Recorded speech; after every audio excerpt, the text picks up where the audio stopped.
Good morning students. Class 6 chapter 10 Jhansi की रानी। हमने आपको आधा चैप्टर पढ़ा दिया था। झांसी की रानी के विषय में हमने आपको यहाँ तक करा दिया था कि अश्रुपूर्ण रानी ने देखा झांसी हुई रानी थी। आंखों में आंसू भरकर रानी ने चारों ओर देखा कि झांसी पूरी सुनसान पड़ी हुई थी। ठीक है, अब हम इससे आगे स्टार्ट करते हैं। अनुनय विनय नहीं सुनता, विकट फिरंगी की माया, व्यापारी बन दया चाहता था जब यह भारत आया। डलहौजी ने पैर पसारे, अब तो पलट गई काया, राजाओं नवाबों को भी उसने पैरों से ठुकराया। अनुनय विनय का मतलब होना गिड़गिड़ाना या प्रार्थना करना। अनुनय का विनय प्रार्थना, विनय का मतलब निवेदन।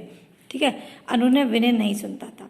जब डलहौजी भारत आया था ईस्ट इंडिया कंपनी के लिए, तब वह भारतवासियों से, राजाओं से व्यापार करने की भीख मांगता था, दया चाहता था। लेकिन अब उसी डलहौजी ने जब भारत में अपने पैर पसार लिए, जब अपनी, तो उसने पूरी भारत की काया ही पलट दी और बड़े बड़े नेताओं को, बड़े बड़े राजाओं को, वह नवाबों को वह पैरों से ठुकराने लगा। रानी दासी बनी, रानी दासी बन गई। जो रानी थी, महलों की रानी थी, वह दासी बन गई। बनी यह दासी अब महारानी थी। और जो ब्रिटिश शासन की जो विक्टोरिया रानी थी, वह भारत की महारानी बन गई।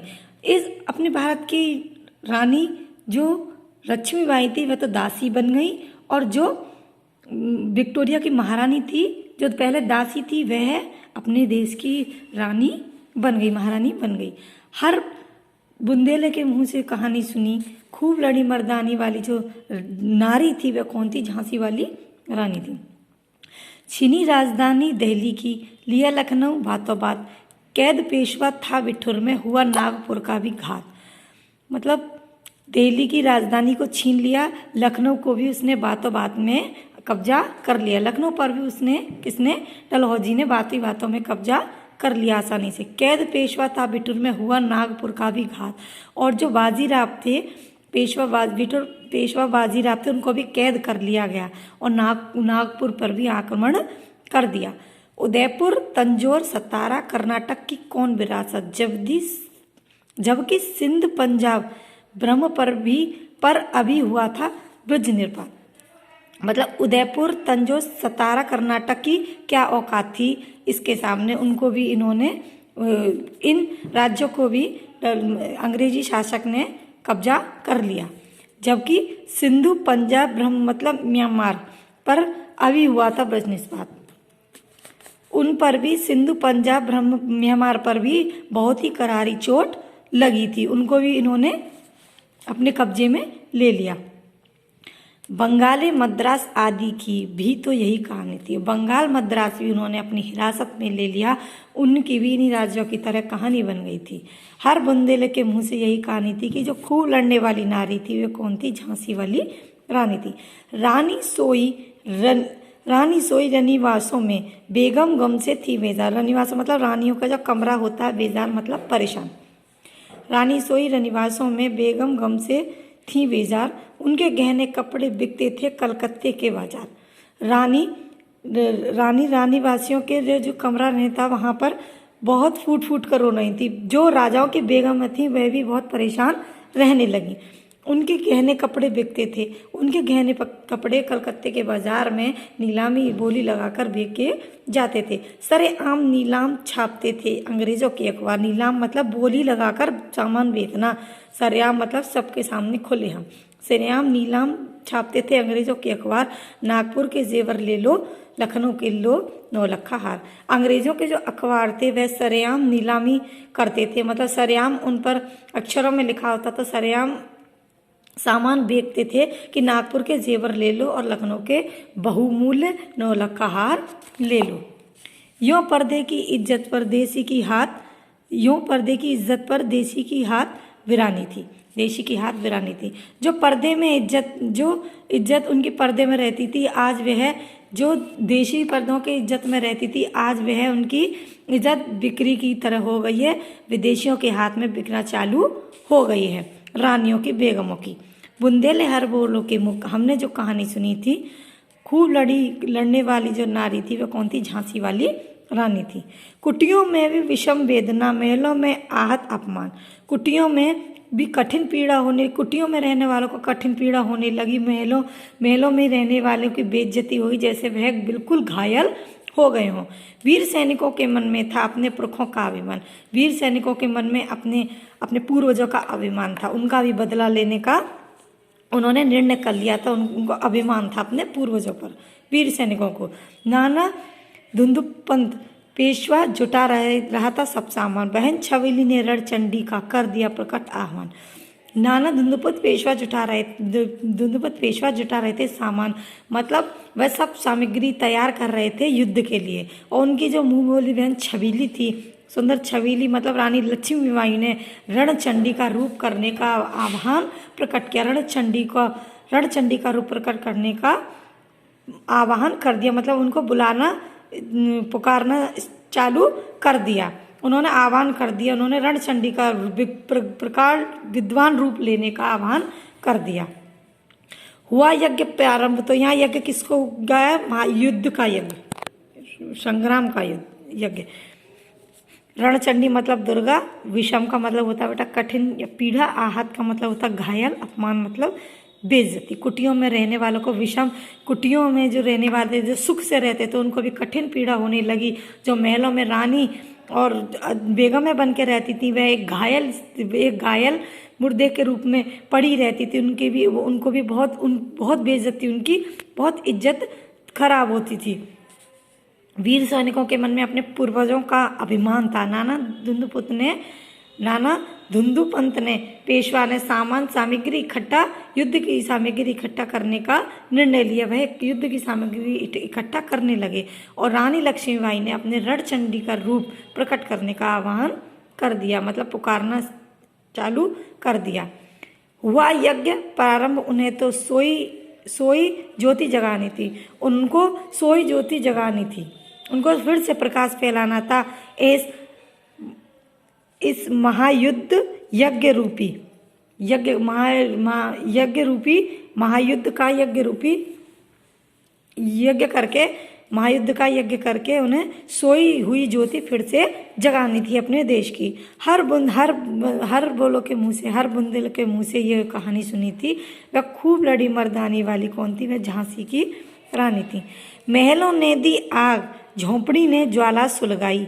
यह स्वतंत्रता की चिंगारी अंतरतम से आई थी, मतलब महलों ने दी आग। महलों में रहने वाले और झोंपड़ी में रहने वालों की ज्वाला भड़क गई। उनके भी आंखों में आज़ादी की लहर दौड़ पड़ी। महलों ने दी आग, झोंपड़ी ने ज्वाला सुलगाई। यह स्वतंत्रता की चिंगारी अंतरतम से आई थी। झांसी चेती, दिल्ली चेती, मतलब जागृत हुआ। लखनऊ लपटें छाई थी।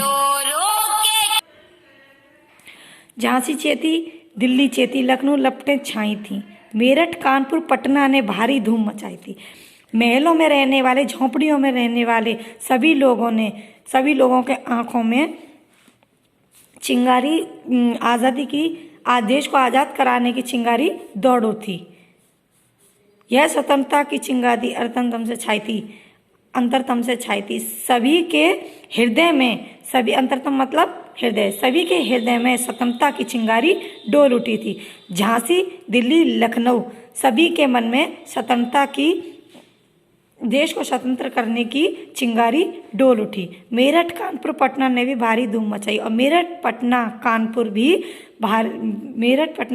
भी रानी लक्ष्मीबाई के साथ खड़ा था। मतलब अंग्रेजों को भारत से भगाने के लिए सभी राज्य ने अपने मन में ठान ली थी। मेरठ, कानपुर, पटना, झांसी, दिल्ली और लखनऊ सभी ने प्रचंड रूप ले लिया।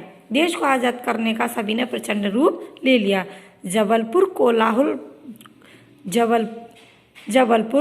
कोल्हापुर में भी कुछ हलचल उकसानी थी, मतलब प्रेरित करना। जबलपुर, कोल्हापुर में भी कुछ हलचल उकसानी थी, मतलब उनको भी प्रेरित किया। जबलपुर, कोल्हापुर में भी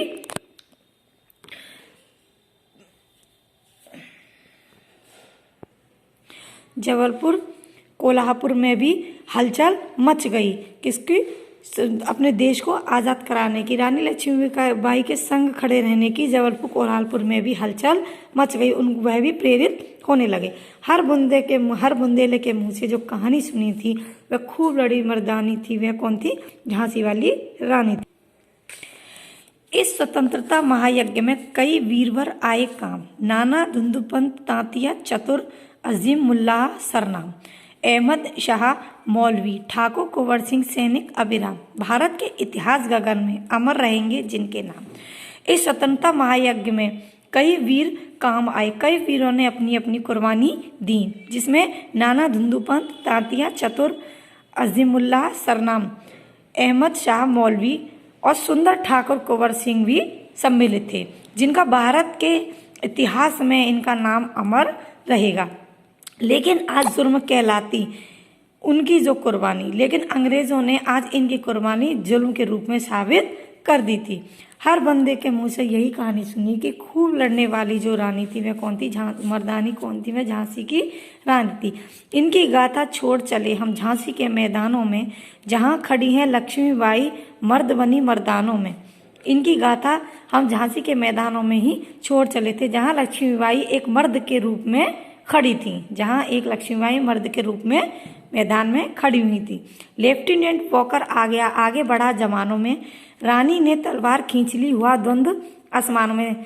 द्वंद्व मतलब दो वीरों में, मतलब दो वीरों में। आसमानों का मतलब होता है मतलब जो एक बराबर का ना हो, मतलब जो बराबर का ना हो, अलग अलग हो। लेफ्टिनेंट वॉकर आ पहुंचा, आगे बढ़ा जवानों में, रानी ने तलवार खींच ली, हुआ द्वंद्व अरमानों में। मतलब जो आगे बढ़ा जवानों में, जो अंग्रेज था वह लेफ्टिनेंट वॉकर आ पहुंचा, जवानों के सामने आ पहुंचा। रानी ने इतने में ही रानी ने अपनी तलवार उठाई और दोनों में भीषण युद्ध होने लगा। दोनों में भीषण युद्ध होने लगा। जख्मी होकर वॉकर भागा, उसे अजब हैरानी थी। अंग्रेज जब जख्मी होकर अपने वॉकर को भाग गया, अपने देश को भाग गया, वह उसे बहुत हैरानी हो रही थी। रानी के इस रूप को देखकर उसे बहुत ही हैरानी हो रही थी। हर बुंदेले के मुंह से हमने जो कहानी सुनी थी कि खूब लड़ने वाली जो रानी थी वह कौन थी? झांसी वाली रानी थी। रानी बड़ी कालपी आई, कर 100 मील निरंतर पार, घोड़ा थककर गिरा भूमि पर, गया स्वर्ग तत्काल सिधार।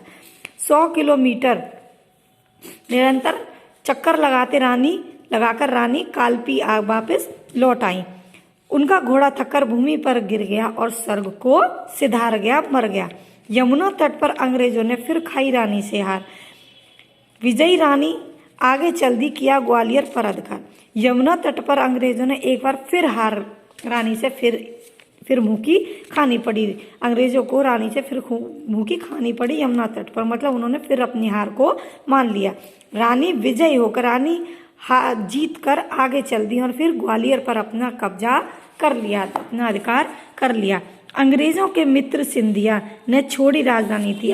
ग्वालियर का जो राजा था सिंधिया, वह अंग्रेजों का मित्र था। उसे भी हैरान होकर अपनी राजधानी को छोड़ना पड़ा। हर बंदे के मुंह से यही कहानी सुनी थी कि खूब लड़ने वाली जो रानी थी वह झांसी वाली रानी थी। विजय मिली अब अंग्रेजों की, फिर सेना घिर आई थी। सब अब के जनरल स्मिथ सन्मुख था, उसने मुंह की खाई थी। विजय मिली, हाँ, हर किसी को विजय मिली। अंग्रेजों की सेना फिर से गिराई, फिर अंग्रेजों की सेना आ गई। रानी लक्ष्मीबाई ने कई बार विजय मिली। अब फिर अंग्रेजों की सेना ने उनको घेर लिया। अब के उनके सामने कौन था? जनरल स्मिथ, जो अंग्रेजों का जनरल था वह उनके सामने था। उसने भी मुंह की खानी पड़ी, उसे भी मुंह की खानी पड़ी, उसको भी हार माननी पड़ी। कान्हा और मंदिरा सखियां रानी के संग आई थी। युद्ध क्षेत्र में उन दोनों ने भारी मार मचाई थी। कान्हा और मंदिरा जो रानी की सखियां थी वह भी रानी के साथ थी। युद्ध क्षेत्र में भी उन्होंने बहुत भारी मतलब बहुत भीषण युद्ध किया, रानी का उन्होंने पूरा साथ दिया। ठीक है बेटा, आज ये टॉपिक यहाँ पर ही समाप्त होता है। अब नेक्स्ट बेटा अभी ये चैप्टर और है, अभी काफ़ी बड़ा चैप्टर है ये। आप उसको बेटा रीड करेंगे, इसके अर्थ को पढ़ने की कोशिश करेंगे। यहाँ पर एक पंक्तियों में इनका अर्थ निकल के आता है बेटा, ठीक है। यहाँ पर मैंने ये सबके अर्थ लिख दिए, जैसे सिंधिया ग्वालियर का राजा है, सन्मुख सामने है, मुंह की खाना, हार मानना। तो इस तरह से बेटा मैंने यहाँ पर लिख दिए हैं, आप इनको पढ़ेंगे।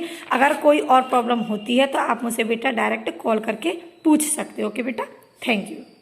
अगर बेटा ये चैप्टर आपको समझ नहीं आता है तो आप मुझे बता सकते हैं, मैं एक बार फिर इसको रिपीट करवा दूंगी। ओके बेटा, थैंक यू।